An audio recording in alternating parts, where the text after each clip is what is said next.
داغماي سلامتنا تقبلوا كبرات سمعتنا كابز قتيلو بعوت أرقاي زدالو أفريقيا أبسو موسيقى قربلكم مكتالكم نعدم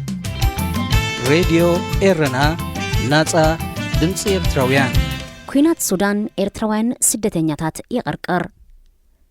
أب كلتا شحن إسران كلتن أب سودان حدن 16 مليون سدتنياتات حتى تعقبان نيروم إزيهم كاب إرترا إثيوبيا دوب السودان تشاد بروندي مأكلي أفريقيا كونغو يمن سوريان كالوت هاجراتن زمتو سدتنياتات تقلاليوم نيروم سودان نسدتنياتات بمقبالن معصوا بمخفاتن ببسحي معقابن مئنقادن سدتنياتات أب أفريقيا نايك قدماي درجة بوتا حيزات أنيحا انتخونا بسنكتين العلورح قصيلو زلو كينات حد جنرالات سودان نسدتنياتات ايكونن نغزا زيغاتاتاون كتكونا يكالتن بسنكت خوينات دما زاقيت الالحاد مليون سبات كابيت نبرتهم تمزابيلهم كعقوبانا يخلقين نابزبلون قراب التهاجرات أمريحومن يمرحلون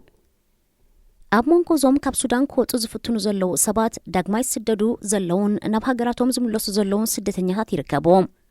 أمونغو زيوم دما نابيك خدو خمس اللوم زي فلتو وين بقرام زمرحوم زقدو زلو إرتراوان يركبو بمسارة ودو حبرات هاجرات كالمقينات السودان أبتهاجر أستات 236 شح إرتراوان سدتنياتاتن حتى تعقبان نيروم إرتراوان كاب هاجروم بزي حقاو قواب زوطو بمخانوم تمالي صوم ناب هاجروم كملسو نهيواتو ماسكا مخانيوم زقلتو بسانكزي حايلو خابتو ماب سودان زوطنحو إرتراوان نابدو السودان يمرحلو كاب سودان نابدو سودان أبزأتو دوب أبر نايل زبهال زبالو أبو دما مسمع دان ندادز التحاحاز بولو تشيز تبهاله معرفو نفرتلو إذا معرفو نفرتي كاب سودان نايزو موت أصابات جزياو معقب خوينولو أبزا معرفو نفرتي ماي نمخشن زخوون بوتا قبو عين مدرن من نتاتسهن يلن سبات تجغاجقوم أبزا عرفو دك إسومي الرأيو أبزا معرفو نفرتي سحتي لن نفرتي عالبان انتخونا معاسي متان نابي يمرحن فلوت أيكونن إذا خوين خبقع اتو مستمزابولو سبات اتن نفرتي نابي خدا بزي قدس زكا الانتخوينو ونأي نفاري تكيت كعدقو لعلن تحتن كبلو يفتنو أمون قزم تمزابولو سبات أستاد شعاتم يتزخونو إرتروان سدتيني هاتالو مع كان زينا BBC تسفيت قرماي مزتبه لمن السيك ألم حتى تكيرو نيرو تسفيت نخونتات معرفو نفرت خقلتون كله نقصة زيت من نيلو أزيحما كم زخونها يقلت زحلف عمت أمود أتوارح كاب إرترا خمزوات أزقلت تسفيت قرماي نسو نولكو بمخانو لنبسو خم عدلنيا خمز ريا انتخونا 4 حمو الشغل عزلوان سترابيتات كم زلوان دارقا كل سب أبحما كونتات كم زلو حبيرو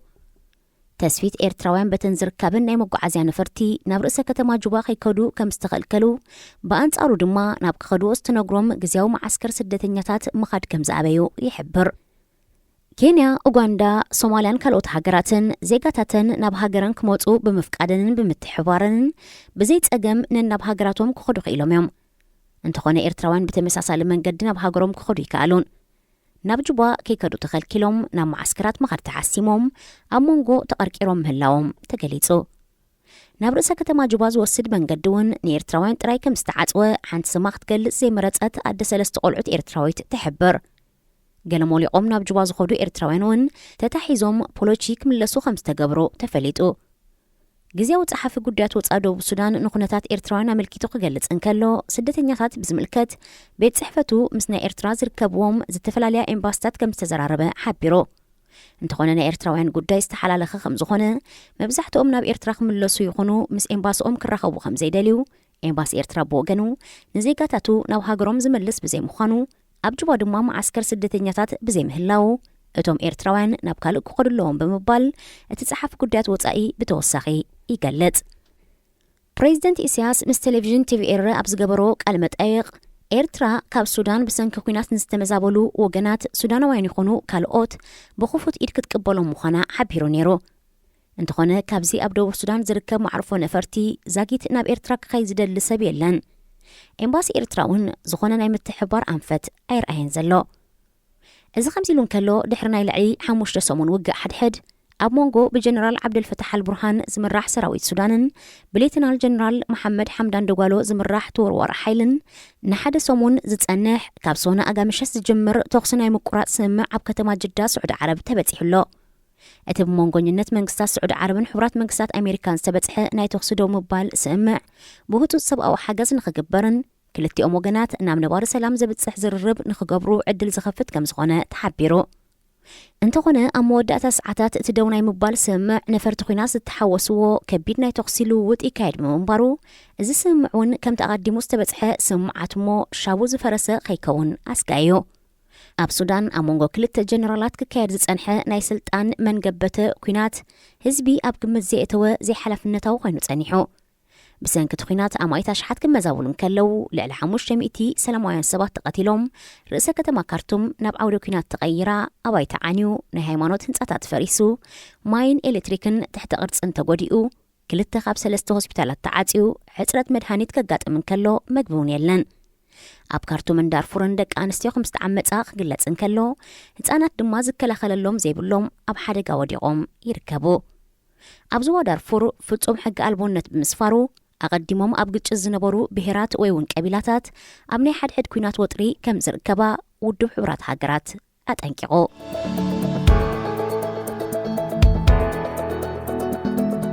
ኣፍሪቃ ኣብ ቁጠባ ዝማዕበላ ጉጅለ ሸውዓተ ዝበሃላ ሃገራት ሕቡራት መንግስታት ኣሜሪካ ካናዳ ፈረንሳ ጀርመን ኢጣልያ ጃፓን ብሪጣንያ ከምኡውን ኤውሮጳዊ ሕብረት ዘጠቓልል ብቁጠባ ናይ ዝማዕበላ ሃገራት ምትእኻብዩ ሃገራት ጉጅለ ሸውዓተ ብዘይካ ብቁጠባ ብፖለቲካዊ ብዙሕነት ሊበራላዊ ዲሞክራሲ ዘመሳሰል ስለ ዘለዎን ዝተኣኻኸባ ኮይነን ካብ 30 ክሳብ 43 ምህርቲ ዓለም ዝሽፍና $200 ቢልዮን ርእሰ ማል ዘለዎን 10 ሚእታዊት ካብ ብስሕ ዓለም ዝሽፍና ኮይነን ናይ ፖለቲካ ቁጠባ ዲፕሎማስን ወተሃደራውን ርክብ ኣለወን እዘን ሃገራት ዝሓለፈ ቅንያት ኣብ ጃፓን ከተማ ሂሮሺማ ዓመታዊ ዋዕለን ኣካይደን ነይረን ኣብዚ ዋዕላ ድማ ንሕብረት ኣፍሪቃ ዓዲመንኦ ነይረን ንሕብረት ኣፍሪቃ ወኪሉ ኣብ ዋዕላ ጉጅለ ሸውዓተ ዝተሳተፈ ኮሚሽነር ንግዲ እቲ ሕብረት ኣልበርት ሙቻንጋ ኣፍሪቃ ካብ ሎም ድሓር ምስ ዝኾነት ሃገር ይኹን ጉጅለ እትገብሮ ርክብ ኣብ ክልተ ኣብ ጥቕሚ ምርኩስ ዝገበረ ምስ ዝኸውን ጥራይ ምዃኑ ገሊጹ እቲ ኮሚሽነር ኣፍሪቃ ናብ ካልኦት ሃገራት ዕቑር ሃብቲ ማዕድን እትቕርብ ኣህጉር ጥራይ ኮይና ክትተርፍ ከም ዘይተፍቅድ ኩሉ ዝግበር ርክባት ንኩሉ ወገን ዘርብሕ ምስ ዝኸውን ጥራይ ከም ዝኾነ ሓቢሩ ኣፍሪቃዊ ሕብረት ኣብ ዋዕላ ጉጅለ ሸውዓተ ዝዕደም ዘሎ ቻይና ሩስያን ካልኦት ሃገራትን ምስ ኣህጉር ርክቦም ከዕብዩ ኣብ ዝጓይሉ ዘለዉ እዋን ኮይኑ ኣፍሪቃ ብደረጃ ሃገራት ይኹን ብኣህጉር ኣብ ዝግበር ርክባት ኣቕራቢት ማዕድናት ኮይና ያጸኒሓ ኣብዚ ሕጂ እዋን ቻይና ጃፓን ህንዲ እስራኤል ኤውሮጳዊ ሕብረት ሩስያ ሕቡራት መንግስታት ኣሜሪካ ካናዳን ቱርክን ዳግማይ ንኣፍሪቃ ክሻወምኣ ኣብ ዝጓያሉ ዘለዋ እዋን ካብዘን ሃገራት ቻይና ብቐዳምነት ትመርሕ እኳ እንተሃለወት እተን ካልኦት ሃገራት እውን እጃመን ንምርካብ ኣብ ጻዕሪ ይርከባ ኣፍሪቃ 17 ሚእታዊት ካብ ህዝቢ ዓለም ዝነበረ ኣህጉር እያ 9.6 ሚእታዊት ናይ ነዳዲ ፍርያት ተምርት 9 ሚእታዊት ፕላቲኒየም 9 ሚእታዊት ኮባልት 50 ሚእታዊት ወርቂ 2 ካብ 3 ማንጋኔዝ 35 ሚእታዊት ዩራኒየም 75 ሚእታዊት ኮልተንን ካልእ ማዕድናትን ተፍርብ ብምዃናዩ ኣህጉር ኣፍሪቃ ብተወሳኺ 54 ልኡላውያን ሃገራት እትውንን ኣህጉር ብምዃና ኣብ ሓፈሻዊ ባይቶ ውድብ ሕብራት ሃገራት 54 ድምፂ ብልጫ ትውንን እዚ ድማ ሓደ ካብ ዘጠምትዋ ቀንዲ ረቑሒታት እዩ ኣፍሪቃ ክትቦን እትኽእል ዕድላት ንምጥቃም ሃገራት ብዝተፈላለየ ጥቕምታትን ዘማዕድዋ ዘለዋ ገለ ካብኡ ወፍሪ ህንፃ ንግዲ ዲፕሎማሲ ወተሃደራዊ ሓይልን ማዓስከራትን ጂኦፖለቲክስን ይርከቦ ኣቐዲመን ብሪጣንያን ፈረንሳን ድሕሪ መግዛእቲ ብዝመስረትኦ እቲ ሓንቲ ብመንገዲ ኮመንዌልዝ ማለት ሓባራዊ ጸጋ እታ ካልእቲ ድማ ብፍራንስ ኣፍሪክ ማለት ኣፍሪቃን ፈረንሳን ብምድማር ብዝርከብ ናይ ብልጽግና ሲነርጂ ብዝብል ኣብታ ኣህጉር ዝለዓለ ጽልዋ ነይርዎን ሕቡራት መንግስታት ኣሜሪካውን ብዘጥረየቱ ሓይሊ ኣብ ኣፍሪቃ ጽልዋ ክትገብር በቂዓ ነይራ እንተኾነ እዘን ሃገራት ንረብሓ ኣፍሪቃ ይሰርሓን ጥራይ ዘይኮነ ኣብታ ኣህጉር ፖሊስታተን ከተግብራ ዝህቅና ኣብ ፖለቲካዊ ኸይዲ ሃገራት ድማ ጣልቃ ዝኣትዋ ብምዃነን ምስ መብዛሕትአን ሃገራት ከምቲ ዝድለ ክሳንያ ኣይጸንሓን መበል 20 ክፍለ ዘመን ሓሊፉ መበል 21 ክፍለ ዘመን ኣብ ዝጀመረሉ ቻይና ኣብ ዓለም ሓንቲ ካብተን ብቁጠባውን ወተሃደራውን ሓይሊ ዝሓየላ ሃገራት ክትከውን በቂዓ ምስ ሃገራት ኣፍሪቃ ዝተፈላለዩ ስምምዓት ብምግባር ናይ $2 ትሪልዮን ወፍሪ ካይዳላ በዚ ወፍሪ ንኣብነት 1 ካብ 5 ኣብታ ኣህጉር ዝካየድ ዘሎ ትሕተ ቅርጺ ተኾናቲራቶላ ቻይና ኣብ ፖለቲካዊ ጉዳያት ሃገራት ኣፍሪቃ ጣልቃ ዘይተእትቡ ምዃና ተቐባልነት ክትረክብ ሓጊዝዋ ኣብ ጅቡቲ ናይ መጀመርታ ካብ ሃገራዊ ወጻኢ ወተሃደራዊ ማዓስከር ከፊታ ሓያሎ ሃገራት ዕቑር ሃብተን ብባጢራ ዩን ቻይና ክቕመጠለን ተሰማሚዕን ኣለዋ እዝን ካልሓያሎ ኣብ መንጎ ቻይናን ኣህጉር ኣፍሪቃን ክግበር ዝጸንሐን ዘሎን ምዕባለታት ንሓያሎ ሃገራት ዓለም ቅሳነት ክህበን ኣይከኣለን። ሓንቲ ካብ ዕብለላ ቻይና ዘይተዋሕጠላ ሃገረ ሕቡራት መንግስታት ኣሜሪካ እያ። ንዝነውሐ እዋን ኣፍሪቃ ንኣሜሪካ ዋጋ ይነበራን። ከም ናይ ኩናት ዓውዲ እትጥቀመላ ኣብ 13 ሃገራት ኣስታት 10,000 ሰራዊት ኣዋፊራ ኩናት ኣንጻር ግብረ ሽበራ እናበለት ጥራይ ትጓዓዝ ነበረት ሃገር እያ። ኣሜሪካ ክሳብ 2009 ዝዓበየት ናይ ኣፍሪቃ ናይ ንግዲ መሻርክቲ ነይራ። እንተኾነ እዚ ቦታ ብቻይና ብምምንጣላ ሕጂ ዳግማይ ኣብቲ ኣህጉር ቁልሕ ክትብል ተገዲዳላ። ኣቐዲሙ ወፃኢ ጉዳያት ኣሜሪካ ኣብ ዘውፅኦ መግለጺ ኣፍሪቃ ብሩህ መጻእ ዘለዋ ኣህጉር እያ። ኣብ 2050 ህዝባ ናብ 2.2 ቢልዮን ክብል እዩ። ካብዚ እቲ 60 ትሕቲ 25 ዓመት መንእሰይ ክኸውን ምዃኑ ነዛ ኣህጉር ካብ ሕጂ ክንከስባለና ዝብል ነይሩ። እስራኤል እውን ሓንቲ ካብ ክምቃርሓ ኢዳ ትዝርክሕ ዘላ እያ። ኣብ 2016 ቀዳማይ ሚኒስተር እስራኤል ቤንጃሚን ነታንያሁ ናብ ኣፍሪቃ በፂሑ፣ እዚ ድማ መራሒ እስራኤል ከምዚ ዓይነት ምብጻሕ ክገብር ኣብ ውሽጢ 50 ዓመት ናይ መጀመርታ ነይሩ። እስራኤል ግን ካብ ኣፍሪቃ ሓደ ነገር ያደልያ። ንሱ ድማ ኣብ ባይቶ ውድብ ሕቡራት ሃገራት ዘሎ ድምፂ ድሕሪ ምብጻሕ ነታንያሁ እስራኤል ነቲ ድምፂ ንምኽሳብን ኣንጻር ፍልስጥኤም ንምጥቃሙን ኣብ ሓያሎ ናይ ፀሓይ ውፅዓት ሕርሻዊ ቴክኖሎጂን ማይን ፕሮጀክትታት ወፍሪ ክትካየድ ጀሚራ። እስራኤል ኣብ ኣፍሪቃዊ ሕብረት ናይ ተዓዛቢ ቦታ ክወሃባ ዓፂቓ ካብ ትሰርሓሉ ዘላዩ። ሕብረት ኤውሮጳ ብወገኑ ቀጻልነት ዘለዎ ዝበሎ ናይ 54 ቢልዮን ዶላር ኣብ ኣፍሪቃ ወፍሪ ክካየድ ተመባፂዑ። ምስ መራሕቲ ሃገራት ኣህጉር ኣብ ዝገበሮ ዝርርብ ግን ኣብ 1.3 ቢልዮን ህዝቢ ኣፍሪቃ ናይ ንግዲ ፍቓድ ተኽእሎ ክወሃቦ ሓቲቱ። ሩስያ ካብ ዝኾነ እዋን ንላዕሊ ናብ ኣፍሪቃ ኣተኩሮ ብምግባር ክሰርሕ ጸኒሓ። ብሓፈሻ ሓያሎ ሃገራት ኣብ ኣፍሪቃ ኣተኩሮ ገይረናሉ ዘለዋ እዋን እዩ ጉጅለ 7 ምስ ኣፍሪቃ ርክቡ ክዕቢ ዝደሊ ዘሎ።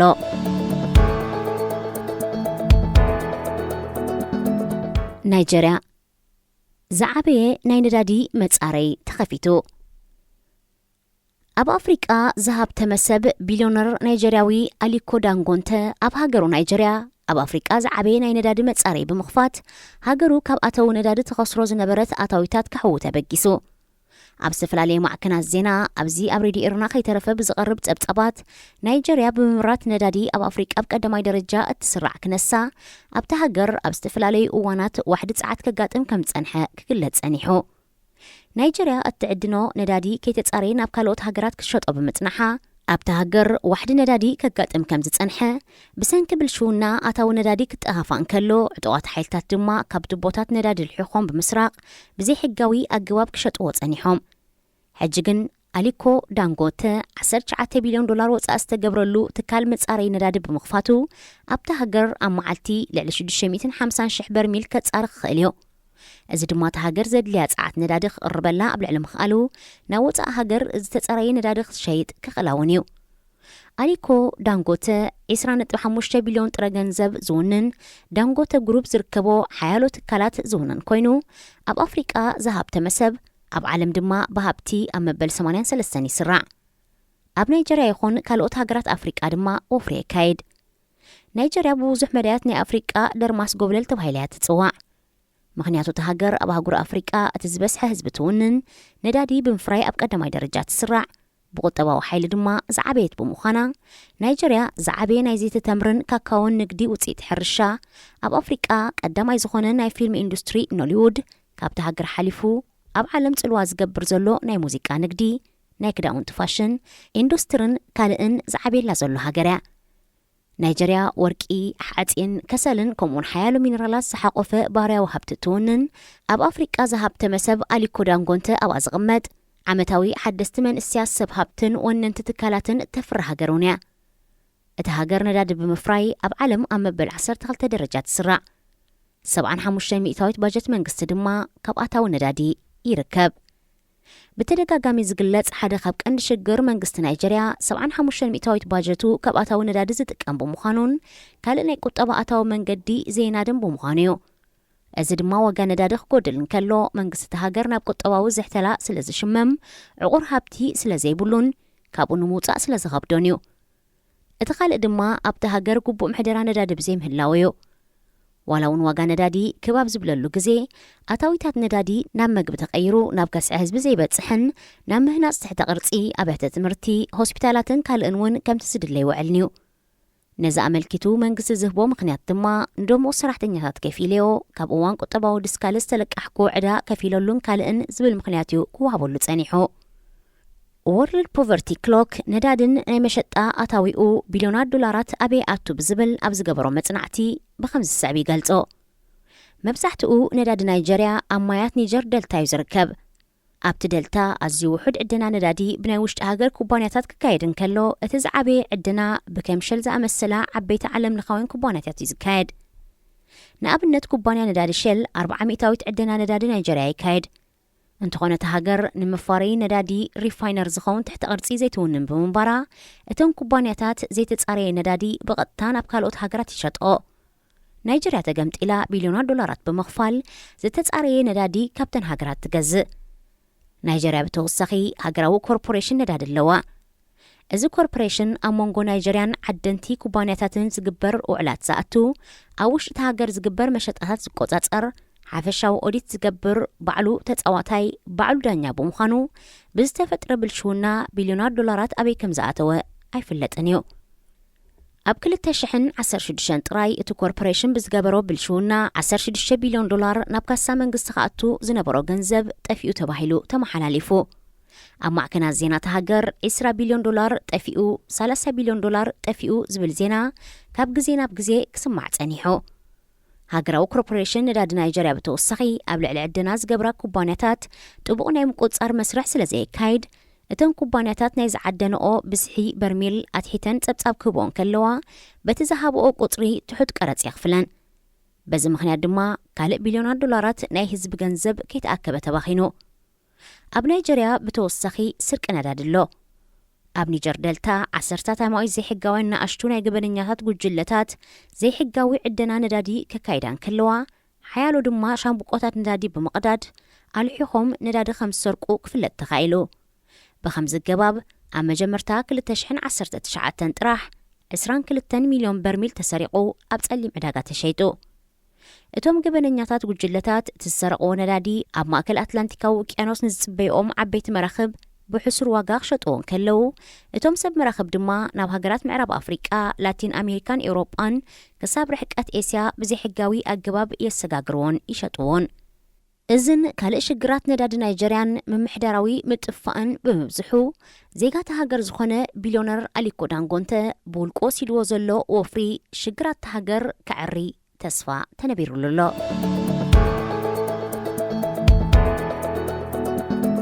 ተወሳኺ ንግስቲ ኤልሳቤጥ ናይ ብሪጣንያ ካብ ዓለም ብሞት ድሕሪ ምፍላያ ወዳ ንጉስ ቻርለስ ሳልሳዩ ናይ ንጉስ ማዕረግ ተረኪቡ ዘሎ ንግስቲ ኤልሳቤጥ ኣብ ርእሳት ተወድዮ ዝነበረት ኣኽሊል ሕጂ ንጉስ ቻርለስ ተረኪብዎ ዘሎ ብኣልማዝ ወርቅን ካልእ ክቡር ማዕድናትን ዝወቀበዩ ኣብዚ ኣኽሊል እዚ ኣብ 1905 ኣብ ደቡብ ኣፍሪቃ ዝተረኽበ 530 ካራተ ዝዓቐኑ ኣልማዝ ኣሎ እዚ ኣልማዝ እዚ ናብ ደቡብ ኣፍሪቃ ክምለስ ሓያሎ ዜጋታት ሃገር ጻውዒት ይገብሩ ኣለዉ እቲ ኣልማዝ ደቡብ ኣፍሪቃ ብብሪጣንያ እትግዛኣሉ ኣብ ዝነበረት እዋን ዝተረኽበ ኮይኑ ናይቲ እዋን ገዛእ ምምሕዳር ብሪጣንያ ዝነበረ መንግስቲ ነቲ ኣልማዝ ብመልክዕ ሽልማት ንቤተሰብ ንግስነት ብሪጣንያ ብመልክዕ ህያብ ገጸ በረኸት ገይሩሉ እቲ ኣብ ከባቢ ከተማ ፕሪቶሪያ ዝተዓደነ ኣልማዝ ሊላ ሕብሪ ዘለዎ ኮይኑ ከም ኩሉ ቅርስታት ኣፍሪቃ ናብ ደቡብ ኣፍሪቃ ክምለስ ዝጽውዕ ናይ ፌርማ ጠለብ 8,000 ሰባት ክፍርሙሉ ከለዉ ነቲ ጠለብ ናይ ዝጽውዑ ሰባት ቁጽሪ እናወሰኸ ይመጽእ ኣሎ